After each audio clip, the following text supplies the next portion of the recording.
ఆపదామపహర్తారం దాతారం సర్వసంపదాం లోకాభిరామం శ్రీరామం భూయో భూయో నమామ్యహం. శ్రీరంగసింహగిరిదేశిక పాదసేవా ప్రాప్తాఖిల ద్రవిడ వేద రహస్య జాతం శ్రీ గౌతమాన్వయజమాశ్రిత భాగధేయం గోపాలదేశికమహం శరణం ప్రపద్యే. ప్రియ భగవద్బంధువులారా, ఈవేళ శ్రీరంగనాథుడి యొక్క దర్శనంతో చాలా సంతోషంగా మనం ఈ గుంటూరు వారి సత్రాన్ని, అంటే దీనికి రంగనాథ రంగధామం అనేటువంటి పేరుతో ఉన్నటువంటి దీని యొక్క ప్రవేశం చేయడం జరిగింది. అయితే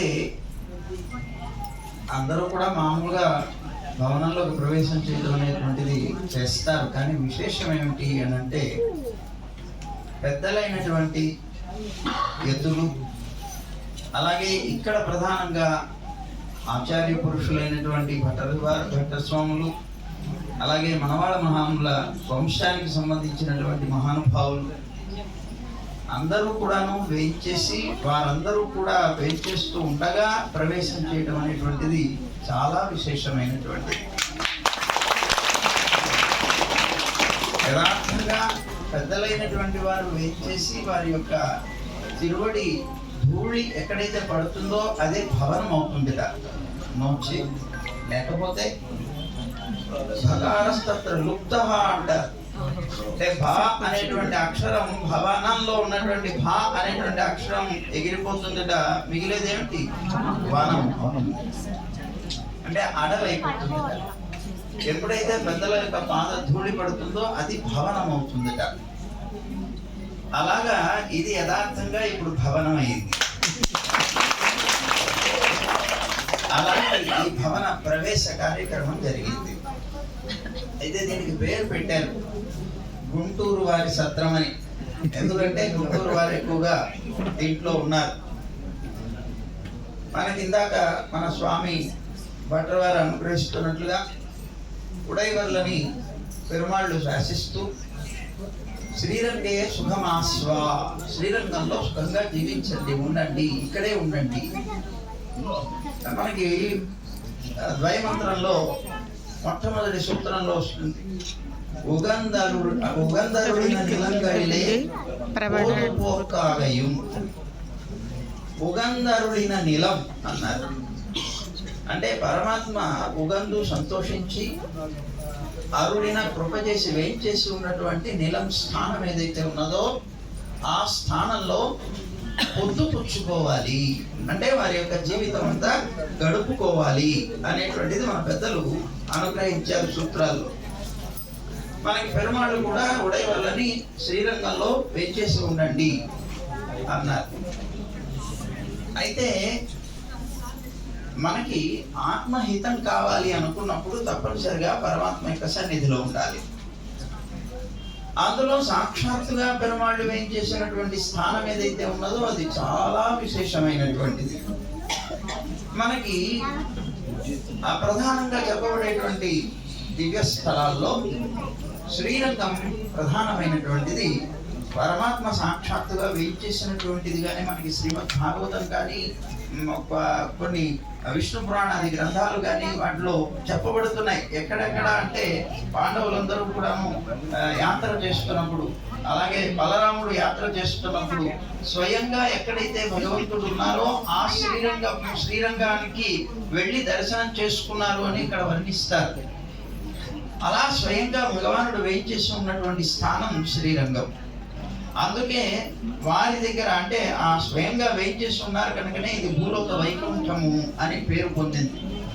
అలాంటి వైకుంఠంగా పేరు పొందినటువంటి ఈ స్థానంలో నివసించడమే మన జీవితాలకి ప్రధానంగా ఒక హితకరమైనటువంటి విషయం. అయితే ఇక్కడ మన గుంటూరు అని అన్నారు. గుంటూరు అనేటువంటి దాంట్లో ఎంత తమాషా ఉందో తెలుసునా మీకు? గుంటూరు అంటే గర్తపురి అని పేరు, దీనికి గుంటలూరు అని పేరు. అసలు యథార్థంగా గుంటూరు అనేటువంటిది గుంటలూరు అని పేరు. ఈ గుంట అనేటువంటి దాన్ని గర్తము అని అంటారు, అందుకే దీనికి గర్తపురి అని పేరు. గర్తం అంటే గుంట అంటే లోటు, పురి అంటే ఏంటి? పురము, గ్రామం అని చెప్పుకోండి. ఇక్కడ పురి అనేటువంటి శబ్దం శరీరానికి సంబంధించి, ఇక్కడ శరీరానికి సంబంధించింది పురి అనేటువంటి. అంటే ఇప్పుడు ఈ శరీరం లోటుతో, గుంటలతో అంటే లోట్లతో కూడుకున్నటువంటి శరీరం, దోషాలతో కూడుకున్నటువంటి శరీరం. నేనంతా పెద్ద గుంట. మనకి తిరుపతిలో మన అమ్మ అనుగ్రహిస్తుందే, స్వామి మేమందరం కూడా ఒక పెద్ద లోయ, నువ్వు ఒక పెద్ద పర్వతాన్ని. ఈ పర్వతం ఈ లోయలో కనుక చేరింది అంటే ఇది నిండుతుంది, పూర్తి అవుతుంది. అలాగే మనకి లోటుతో కూడుకున్నటువంటి ఈ శరీరం, పురి శరీరం ఏదైతే ఉన్నదో, ఇది పరిపూర్ణం కావాలి అంటే శ్రీరంగంలోనే మనం నివసించాలి. అప్పుడే ఈ గర్తపురి అనేటువంటిది ఏదైతే ఉన్నదో, ఈ గర్తాలన్నీ కూడా పోయి నిండుగా తయారవుతుంది. అందుకోసం గుంటూరు వారు బహుశా ఈ గర్తపురిని ఎట్లాగైనా సరే సమానం చేసుకోవాలి, ఈ గర్తాలన్నీ పోగొట్టుకోవాలనుకున్నారో ఏమో. మన శ్రీనివాసుని పెట్టుకొని శ్రీనివాసు ద్వారా ఇదిగో ఇక్కడ నిర్మాణం తయారు చేయించి ఇక్కడ నివసించేటువంటి ఒక అవకాశాన్ని కలిగించుకున్నారు. అంటే జీవితకాలం ఇక్కడ నివసిస్తే, అంటే చివరి సమయంలో కానివ్వండి, ఇక్కడ కనుక శ్రీరంగంలో శజతామిహాంగం, ఇందాక శంకరాచార్యులు వారు చెప్పారన్నారే, ఇక్కడ కనుక శరీరాన్ని త్యజిస్తే మళ్ళీ పునర్నచాంగం, వాళ్ళకి మళ్ళీ తిరిగి అంగం అనేటువంటిది రాదు, అంటే వాళ్ళకి మళ్ళీ జన్మ అనేటువంటిది ఉండదు అని చెప్తారు. అంటే ఇక్కడ అలాంటి అద్భుతమైనటువంటి స్థానం ఇది. ఇలాంటి స్థానంలో యుగంధరుడైన నీలమని చెప్పుకునేటువంటి పరమాత్మకి ఇష్టమైనటువంటి, చాలా ఇష్టంగా, యథార్థంగా చెప్పాలి అంటే మిగిలినటువంటి స్థానాలు ఏమో కానీ ఇక్కడ స్వయంగా ఆ విభీషణుడు తీసుకొని వెళ్ళేటప్పుడు స్వయంగా తమంతట తాము సంకల్పించుకొని వేయించేస్తున్నటువంటి స్థానం ఇది. అలాంటి అద్భుతమైనటువంటి ఉభయ కావేరి మధ్యలో ఉన్నటువంటి శ్రీరంగంలో మనకి ఒక చిన్న స్థలం ఉన్నా చాలు అనుకునేటువంటి వాళ్ళు ఎంతమందో ఉన్నారు. అలాంటిది ఈవేళ ఇలాంటి చక్కనైనటువంటి రీతిలో సాధించినటువంటి వాడు శ్రీనివాస్ అంటున్నారు, కానీ మేము మాత్రం వామనుడు అంటున్నాం. వామనుడు త్రివిక్రముడైనట్టుగా అది ఆ శ్రీనివాసు చూడటానికి వామనాకృతిలో ఉంటాడు, కానీ త్రివిక్రముడిలాగా ఇగో ఇక్కడ చక్కనైనటువంటి భవనాన్ని ఏర్పాటు చేసి చూసి 60 మంది ఇక్కడ రూమ్లు కట్టుకోవడానికి ధనాన్ని వెచ్చించారు. అలాంటి అద్భుతమైనటువంటి రీతిలో ఇక్కడ ధనాన్ని వెచ్చించి వారందరూ కూడా నిర్మాణాలు జరిపించి జీవించాలనుకుంటారు. వాళ్ళు ఒకరోజు మనం పూర్తిగా జీవించలేకపోవచ్చు, కానీ ఒకరోజు రాత్రి నిద్ర చేస్తే చాలనుకునే వాళ్ళు చాలా మంది ఉన్నారు, 3 నిద్రలు చేస్తే చాలా అనుకునేవారు ఉన్నారు. అలాగా వచ్చి కనీసం ఇక్కడ నివసించగలిగితే దర్శనం చేసుకుంటూ చాలు అనుకునేటువంటి ఒక చక్కనైనటువంటి అవకాశాన్ని కల్పించినటువంటి మన శ్రీనివాస్తో పాటుగా ఇంకా 108 మంది ఎవరైతే ఉన్నారో వాళ్ళందరికీ కూడా పేరున అనేక మంగళ దర్శనాలు చేస్తున్నారు. ఈ ఉన్నటువంటి స్థానంలో ప్రధానంగా మనకి నమ్మాళ్ళు వారు అనుగ్రహిస్తారు. పూవి కొళ్ళుం కాలం ఇన్నెప్పుడు కాదో ఏమయ్యా పిలుచుకొని స్వీకరించేటువంటి కాలం ఇంకా సమీపించలేదా అని అడుగుతారు. అంటే ఇక్కడ ప్రతివారు అనుకోదగినటువంటి మాటే, ఎందుకంటే రంగనాథుడు పిలిస్తే తప్ప ఎవరు రాలేరట. వారు సంకల్పించాలట, మీరు రండి రామయ్య నువ్వు దర్శనానికి అంటేనే రాగలుగుతా అంట తప్ప లేకపోతే మనం దర్శనానికి రాలేదు. అందుకని మన అందరం కూడాను ఎప్పుడు రంగనాథుడి దర్శనం ఎప్పుడవుతుందా అని అనుకునేటువంటి వాళ్ళందరూ కూడా ఈ భూమి కోటం కాలం విన్న గురుగాదో స్వామి అని ప్రార్థిస్తూ ఉంటారు. చాలా మంది ఏమిటోనండి శ్రీరంగానికి మాత్రం వెళ్ళలేకపోయాం, ఎప్పుడు వస్తుందో అవకాశం అనుకుంటూ ఉండేటువంటి వాళ్ళు 3 మంది.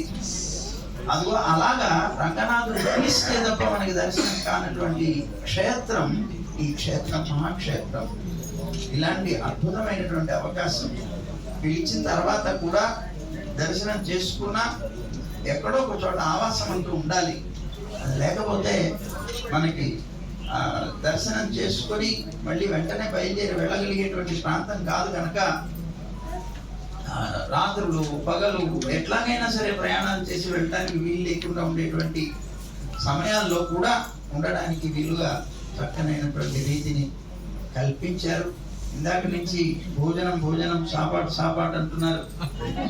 యథార్థంగా చెప్పాలి అంటే ఆ సాపాటు చేసిన తర్వాత ఈ సాపాటు చేయాలని బుద్ధి కలగదు. ప్రీతి ఉంటే ఎవరు ఆ సాపాటు ఎందుకంటే ఆయనకి పేరు అన్నం అని. అన్నమన్నాదైవచ మనకి విష్ణు సహస్రనామంలో అన్నం అని పేరు ఉన్నది. ఆయన అంటే అంత భోగ్యమైనటువంటి ఆ పరమాత్మ యొక్క దర్శనం సేవిస్తే ఉడైవర్లు మరి ధనుర్దాసులు అలా చేశారు కదా. అదిగో ఆ తిరువుడి సేవించవయ్యా, ఆ నేత్ర సౌందర్యాన్ని సేవించవయ్యా అంటే ఇక ఆయన ఈ పెరుమాళ్ళ యొక్క దివ్యమంగళ విగ్రహాన్ని సేవించిన తర్వాత ఇంతకన్నా గొప్ప సౌందర్యం కలిగినటువంటి వస్తువే ఈ లోకంలో లేదు అని చాలా అద్భుతంగా పరమాత్మ ప్రీతి కలిగినటువంటి వ్యక్తిగా ఉన్నారు. అంటే ఒక్కసారి పరమాత్మను అనుభవిస్తే చాలు కడుపు నిండిపోతుంది అన్నట్లుగా ఆ అన్నం అని పేరు కలిగినటువంటి ఆ పరమాత్మని అనుభవించిన తర్వాత మనకి కడుపు నిండిపోతుంది. మరి ఇక్కడికి వచ్చినా కూడా పదార్థాలు మిగిలిపోతాయని బెంగతో తినడమే తప్ప చేసినటువంటి పదార్థాలు మిగిలిపోతాయేమో అనేటువంటి బెంగతో వాళ్ళు వడ్డించడం కానీ మీరు తీసుకోవడం తప్ప యథార్థంగా పరమాత్మ సేవ చాలా మనకి కడుపు నిండడానికి అంతకన్నా గొప్పదైనటువంటి అన్నం ఇంకొకటి లేదు మనకి అని అనిపించేటువంటి సుందరమైనటువంటి స్వరూపం స్వామిది. ఆ స్వామిని సేవిస్తే చాలు మన ధన్యమవుతుంది.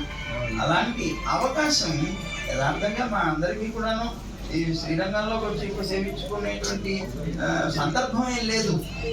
కానీ ఈ సందర్భాన్ని కల్పించాడు శ్రీనివాస్. అలా సందర్భాన్ని కల్పించి మేమందరం కూడాను వచ్చి ఆ రంగనాథుడిని దర్శనం చేసుకునేటువంటి ఒక అవకాశాన్ని కల్పించాడు. అప్పుడు అనుకున్నాం, మేము వస్తూ అనుకున్నాం, రంగనాథ నువ్వు పిలిస్తే కానీ రాలేమంటారు, పిలిచావా? పిలిచావేమో అందుకనే దర్శనం చేసుకోగలుగుతున్నాము. ఇదిగో ఈ శ్రీనివాసును ఒక్కగా పెట్టి తీసుకొని వస్తున్నావా అని అనుకున్నాం. అలాగే స్వామి యొక్క దర్శనం అయింది. ఆ భాగవతోత్తములు అయినటువంటి పెద్దలైనటువంటి భట్ట స్వాములు కానీ లేకపోతే ఇంకా ఆచార్య పురుషులు కానీ ఎంతో మంది మహానుభావులు ఇక్కడ వేయించేసి వారి యొక్క వంశాలు కూడా పరమాత్మ యొక్క కైంకర్యంలో ఏ అపేక్ష లేకుండా జీతాలు గట్రాలు ఉండి చేసేటువంటిది కాదు. పరమాత్మ ఎంత ఉండేటువంటి ప్రీతి చేత వారిని వదులుకోలేక వారితో వారి యొక్క కైంకర్యాన్ని నిరంతరం చేసుకుంటాం. ఇప్పుడు మన పట్టవారు ఉన్నారంటే, నరసింహ పట్టవారు ఉన్నారంటే వారి తరాలకి వారి కుమారుడికి కలిగినటువంటి వారి మనవడు, ఆ మనవడు చిన్నవాడు, ఆ పిల్లవాడిని కూడా ఇప్పుడు దీంట్లోకి తీసుకొని వచ్చేసారు.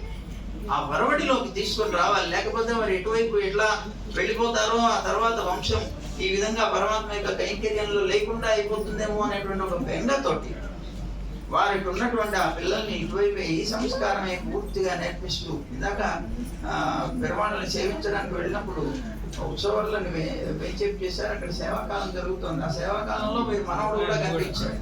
వారి చిన్న మనవడు కొద్దిగా అలాగే పెద్ద మనవడు ఇద్దరు కూడా కనిపించారు. అక్కడ సేవాకాలం చేస్తున్నాడు. అతను సేవాకాలం చేస్తూ కనిపించాడు. ఆ పిల్లవాడిని గమనించాను చాలా. అలాగా వారి చిన్న వయసు నుంచి వారి నిజంగా ఎంత ధన్యత చెప్పండి. వారి జీవితాలకి ఎంతో అద్భుతమైనటువంటి వరం. అలాంటి వరం కలిగినటువంటి వ్యక్తుల్ని సేవించినా చాలు మన జన్మ ధన్యం అవుతుంది అన్నట్లుగా ఇక్కడ పెద్దలైనటువంటి పరాశర భట్టర్ వంశానికి సంబంధించినటువంటి వారు పరాశర భట్టర్ స్వామి వారు, అలాగే వ్యాస భట్టర్ పరాశర భట్టర్ వంశానికి సంబంధించినటువంటి వారు, అలాగే పెరియనంబి వంశానికి సంబంధించినటువంటి వారు, ఇంకా వానమామలై సారథి వారు, ఇలాగా పెద్దలందరూ కూడా చేసి ఉండడం, ఇక్కడ నిరంతరం పెరుమాళ్ళ యొక్క కైంకర్యం జరుగుతూ ఉంటే జరిగేటువంటి దాంట్లో భాగస్వాములు ఉండడం చాలా భాగ్యం. మనందరికీ అందరి దర్శనం కూడా లభించడం భాగ్యం. ఇలాంటి చక్కనైనటువంటి ఈ కార్యక్రమంలో పాల్గొనడం చాలా సంతోషం. శ్రీనివాసుకి ఇంకా ఉన్నటువంటి మిగిలినటువంటి దాతలందరికీ కూడా ప్రత్యేకంగా అనేక మంగళాశాసనాలు, అనేక ప్రాంతాల నుంచి వచ్చినటువంటి భక్తజనులకు కూడా అనేక మంగళాశాసనాలు.